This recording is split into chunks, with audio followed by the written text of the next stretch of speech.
Hello दोस्तों, स्वागत है आप सभी का हमारे YouTube channel science GK and GS में। एसएससी एमटीएस एग्जाम 2023 16 मई की सेकंड शिफ्ट का भी एग्जाम खत्म हो चुका है और अभी तक मेरे पास मैक्सिमम रियल पर्सन आ चुके हैं जो एग्जाम में पूछे गए थे। तो शुरू करते हैं आज के वीडियो, देख लेते हैं आज के जो फर्स्ट शिफ्ट में पूछे गए हैं जीके एंड जीएस के ऊपर। लेकिन शुरू करने से पहले यदि गाइस आप चैनल पर पहली बार आए तो चैनल को सब्सक्राइब कर बेल आइकन ऑन कर लो, ताकि मैं जैसे नेक्स्ट शिफ्ट का एग्जाम खत्म होगा और उसका एनालिसिस लेके आऊँगा तो उसकी नोटिफिकेशन आप तक पहुँच जाएगी और आप सबसे पहले एनालिसिस देख सकते हैं। शुरू करते हैं आज के फर्स्ट क्वेश्चन। तो आज का फर्स्ट क्वेश्चन है, लाला लाजपत राय किस संगठन से जुड़े हुए थे? आर्य समाज से संबंधित है। आर्य समाज इसका राइट आंसर हो जाएगा। और आर्य समाज की स्थापना की बात करें तो हिंदू सुधार आंदोलन था और इसकी स्थापना स्वामी दयानंद सरस्वती ने 1875 में की थी। और कहाँ पे की थी? बम्बई में की थी। तो ये भी आपको ध्यान रखना है। इसको नेक्स्ट क्वेश्चन पूछा गया था, Tata iron and steel company TISCO ने इस्पात उत्पादन कब शुरू किया था? 1912 में किया था। 1912 इसका राइट आंसर हो जाएगा। टिस्को की बात करें तो 1911 में पिंग आयरन का उत्पादन शुरू किया और 1912 में जमशेद जी के टाटा समूह के शाखा में स्टील उत्पादन शुरू किया था। तो ये फैक्ट आपको ध्यान रखना है। इसको नेक्स्ट क्वेश्चन पूछा गया था, जीडीपी में डी का मतलब क्या है? तो ग्रोस डोमेस्टिक प्रोडक्ट होता है, डोमेस्टिक इसका राइट आंसर हो जाएगा। इसको नेक्स्ट क्वेश्चन पूछा गया था, पोंगल किस क्षेत्र में मनाया जाता है? तो इसके बाद तमिलनाडु के दक्षिण क्षेत्र में मनाया जाता है। ये इसका राइट आंसर हो जाएगा। इसको नेक्स्ट और पोंगल की बात करें, पोंगल त्यौहार तमिलनाडु का प्रसिद्ध त्यौहार है जो थाई यानी फरवरी के सीजन में महीने में मनाया जाता है। तो ये फैक्ट आपको ध्यान रखना है। इसको नेक्स्ट क्वेश्चन पूछा गया था, भारतीय संविधान की कैबिनेट प्रणाली किस देश के संविधान से ली गई है? तो ये ब्रिटिश यानी यूके के संविधान से ली गई है। और गाइस फर्स्ट शिफ्ट में क्वेश्चन पूछा गया था ब्रिटिश संविधान से क्या लिया गया है, उससे संबंधित इस टॉपिक से क्वेश्चन पूछे जा रहे हैं। तो आपको इस टॉपिक को अच्छे से कवर करके जाना है यदि आपके आगे आने वाली शिफ्टों में एग्जाम है। तो गाइस और मैंने जो सुबह की शिफ्ट है उसमें जो फर्स्ट शिफ्ट है उसमें एनालिसिस करवाया, उसमें मैंने इनके ब्रिटेन से जितने भी जो लिए गए हैं संविधान के स्रोत वो सभी मैंने वहाँ पे कवर कर दिए थे। और जो मैं सभी की शिफ्टों के एक साथ कमांड वीडियो लाऊंगा उसको भी आप देख लेना, उसमें मैं इनको कवर कर लूँगा। इस बार नेक्स्ट क्वेश्चन पूछा गया था, कौन सी नदी बंगाल खाड़ी में गिरती है? तो महानदी, गोदावरी,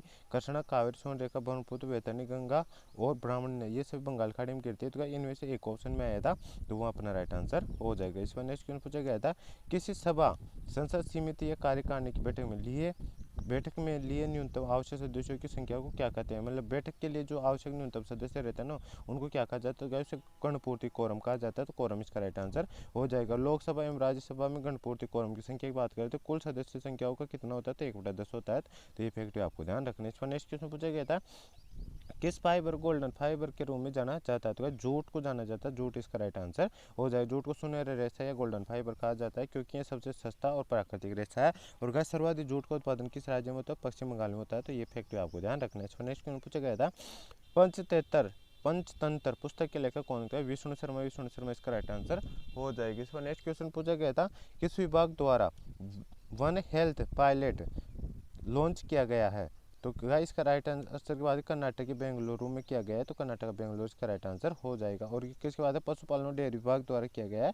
तो पशुपालन और डेयरी विभाग इसका राइट आंसर हो जाएगा। कर्नाटक के बेंगलुरु राज्य मतलब स्टेट में किया गया है। तो ये फैक्ट आपको ध्यान रखना है। इसमें नेक्स्ट क्वेश्चन पूछा गया था, जब क्रिकेट बॉल फील्ड से स्पर्श करते हुए सीमा से बाहर जाते हैं तो उसे क्या कहा जाता है? उसे 4 रन यानी 4 मतलब बाउंड्री कहा जाता है, 4 रन कहा जाता है, 4 रन आते हैं। तो गाइस उसे तो चौका कहा जाता है। चौका इसका राइट आंसर हो जाएगा। और जब गाय डायरेक्ट भी ना मतलब हवा में तैरते हुए जाके गिरती बाउंड्री पास तो उसे मतलब छक्का या 6 रन आते हैं। तो ये भी आपको ध्यान रखना है। इसमें नेक्स्ट क्वेश्चन पूछा गया था, निम्न में से स्तनधारी जीव कौन सा आता है? स्तनीय वर्गों की बात करें स्तनधारी में कौन कौन से आते हैं? तो स्तनीय वर्ग में मैमल से आते हैं यानी मनुष्य, कंगारू, चूहे हैं का यहाँ पे सिल्लू, गिलहरी, खरगोश, चमगादड़, बिल्ली, हाथी, घोड़ा, ऊँट, व्हेल, मछली, बैल, बंदर आदि सभी स्तनधारी में आते हैं। तो इनमें से जो भी ऑप्शन है वो अपना राइट आंसर हो जाए। इसमें नेक्स्ट क्वेश्चन पूछा गया था, जम्मू कश्मीर में कौन सा लोक नृत्य प्रचलित है? तो राहुप जम्मू कश्मीर का प्रसिद्ध लोक नृत्य है। तो राहुप इसका राइट आंसर हो जाएगा। और इसके अलावा जम्मू कश्मीर के लोक नृत्य की बात करते हैं, अलावा, डमहल, हिकत, मांडच, कूद, डांडीनाच और दमाली, ये सभी कश्मीर के लोक नृत्य हैं। तो ये भी आपको ध्यान रखना है। इस पर नेक्स्ट क्वेश्चन पूछा गया था, वर्तमान राज्यसभा के सभापति कौन है? तो राज्य का सभापति कौन होता है? उपराष्ट्रपति होता है। और वर्तमान उपराष्ट्रपति कौन है? जगदीप धनखड़ जी है। और ये 14वें नंबर के हैं। ये भी आपको ध्यान रखना है। और गाइस राष्ट्रपति कितने नंबर के? 15वें नंबर के। और कौन है वर्तमान में? तो द्रौपदी मुर्मू। ये फैक्ट आपको ध्यान रखना है। इस पर नेक्स्ट क्वेश्चन पूछा गया था, तराइन के सेकंड युद्ध में मोहम्मद गौर ने किसको हराया था? तो किसको हराया था? तो पृथ्वीराज चौहान को हराया था। पृथ्वीराज चौहान इसका राइट आंसर हो जाएगा। और 1192 में होता है। ये भी आपको ध्यान रखना है। और प्रथम युद्ध की बात करें तो प्रथम युद्ध कब हुआ था? तो तराइन का प्रथम युद्ध हुआ था 1191 हुआ था। और मोहम्मद गौर पृथ्वीराज चौहान के पीछे होता है। इसमें मतलब मोहम्मद गौर की यार पृथ्वीराज चौहान की विजय हुई थी। ये भी आपको ध्यान रखना है। और तराइन का मैदान की बात हुई थी कहाँ पे? हरियाणा के करनाल और थानेसर जिले के बीच स्थित है। ये भी आपको ध्यान रखना है। इसका नेक्स्ट क्वेश्चन पूछा गया था, किस खेल में कुल 11 खिलाड़ी होते हैं? तो हॉकी, फुटबॉल और क्रिकेट में होते हैं। तो क्रिकेट ऑप्शन दे रखा है, क्रिकेट इसका राइट आंसर हो जाएगा। और गाइस बेसबॉल की बात करें उसमें 9 खिलाड़ी होते हैं, बास्केटबॉल में 5 खिलाड़ी, फुटबॉल और क्रिकेट में 11 खिलाड़ी होते हैं, और कबड्डी में 7 खिलाड़ी होते हैं, खो खो में 9 होते हैं, नेटबॉल में 7 होते हैं, पोलो में 4 होते हैं, रग्बी फुटबॉल में 15 खिलाड़ी होते हैं, वाटर पोलो में 7 होते हैं, ब्रिज में 2 खिलाड़ी होते हैं, आइस हॉकी में 6 खिलाड़ी होते हैं, वॉलीबॉल में 6 खिलाड़ी होते हैं। तो ये सभी फैक्ट भी आपको ध्यान रखना। इस पर नेक्स्ट में पूछा गया था राष्ट्रीय पोषण अभियान किस मंत्रालय ने शुरू किया? तो राष्ट्रीय पोषण अभियान को बात करें तो पोषण अभियान को सरकार के महिला एवं बाल विकास मंत्रालय के तहत प्रशासित किया गया है। तो महिला और बाल विकास मंत्रालय इसका राइट आंसर हो जाएगा। और गाय पोषण के अभियान की बात करें तो माननीय प्रधानमंत्री द्वारा इसका उद्घाटन 8 मार्च 2018 राजस्थान के झुंझुनू जिले से शुरू किया गया था। ये फैक्ट भी आपको ध्यान रखना है। और पोषण अभियान के तहत हर साल सितंबर के महीने पोषण राष्ट्रीय पोषण माह मनाया जाता है। तो ये भी आपको ध्यान रखना है। इस पर नेक्स्ट क्वेश्चन पूछा गया था राष्ट्रकूट के राजा दंती दुर्ग के अनुसार तख्तापलट के दौरान किया गया अनुष्ठान को क्या कहते हैं? तो 8वीं शताब्दी के मध्य राष्ट्रकूट प्रमुख दंती दुर्ग ने अपने चालुक्य अधिपति को उखाड़ फेंका और हिरण्य गर्भ यानी स्वर्ण गर्भ नाम का एक अनुष्ठान किया था। तो हिरण्य गर्भ यानी स्वर्ण गर्भ इसका राइट आंसर हो जाएगा। इस पर नेक्स्ट क्वेश्चन पूछा गया था जीवित जीव को अपने भोजन के लिए अन्य जीवित जीवों पर निर्भर होते हैं उसे क्या कहा जाता है? उसे विषमपोषी कहा जाता है। विषमपोषी इसका राइट आंसर हो जाएगा। और गाइस जिसका बात करें तो इसका एग्जांपल की बात करें तो इसका अमरबेल एग्जांपल आप देख सकते हो, या जो जीवाणु वगैरह वायरस वगैरह रहते हैं उनको भी आप मतलब दूसरे जीवों के ऊपर निर्भर रहते हैं। तो ये भी आपको ध्यान रखना। और सभी जानवर गैर प्रकाश संश्लेषी पौधों को विषमपोषी के रूप में वर्गीकृत किया जाता है क्योंकि वे भोजन तैयार करने में समर्थ होते हैं। तो ठीक है, इस फैक्ट आपको ध्यान रखना। स्वपोषी की बात करें तो ऑक्टोपस के हरे पादप सूर्य प्रकाश के रोशनी में अपना भोजन बनाते हैं, वो सभी स्वपोषक के अंतर्गत आते हैं। मतलब जो पौधे होते हैं ना गाइस वो सभी मतलब सूर्य के प्रकाश से भोजन बनाते हैं, तो ये उसमें आते हैं। और जो मनुष्य वगैरह हैं जो जीवाणु वगैरह रहते हैं वो और अमरबेल भी गाइस विषम पोषण के अंतर्गत ही आती है। इस बार नेक्स्ट क्वेश्चन पूछा गया था कौन सा अवसादी चट्टान का प्रकार? तो बलुआ पत्थर, चूना पत्थर और शैल ये शामिल है अवसादी चट्टान में। तो ये इसका राइट आंसर हो जाएगा।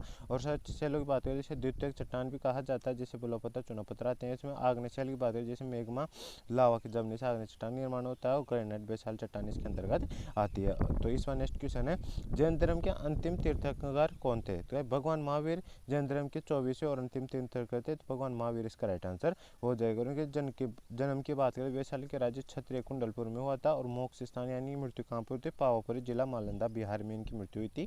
तो ये फैक्ट भी आपको ध्यान रखने। इस पर नेक्स्ट क्वेश्चन पूछा गया था सोनल मानसिंह को किस अवार्ड से सम्मानित किया जा चुका? तो सोनल मानसिंह को 1992 पद्म भूषण और 2003 पद्म विभूषण प्राप्त करने वाले सबसे कम उम्र की प्राप्त करता है। तो ये इसका राइट आंसर हो जाएगा। इस पर नेक्स्ट क्वेश्चन पूछा गया था राष्ट्रीय पोषण अभियान किस मंत्रालय ने शुरू किया? तो क्वेश्चन रिपीट हो चुका है, महिला एवं बाल विकास मंत्रालय ने शुरू किया। तो ये इसका राइट आंसर हो जाएगा। इस पर नेक्स्ट क्वेश्चन पूछा गया था पद्मश्री पाने वाली पहली अभिनेत्री कौन है? तो नगरी स्थित है। ये इसका राइट आंसर हो जाएगा। कब मिला था? 1958 में मिला था। तो ये फैक्ट भी आपको ध्यान रखना है। और विश्वनाथ आनंद पद्म विभूषण पुरस्कार पाने वाले पहले खिलाड़ी, ये फैक्ट भी आपको ध्यान रखना है। आरती गुप्ता शाह पद्मश्री सम्मानित होने वाली पहली भारतीय महिला खिलाड़ी, ये फैक्ट भी आपको ध्यान रखना है। और मैरी कॉम पद्म विभूषण जीतने वाली पहली महिला खिलाड़ी है। तो ये फैक्ट भी आपको ध्यान रखना है। इसमें नेक्स्ट क्वेश्चन पूछा गया था भारत में जनगणना कितने वर्ष के अंतराल पर होती है? 10 वर्ष के अंतराल पर होती है। 10 वर्ष इसका राइट आंसर हो जाएगा।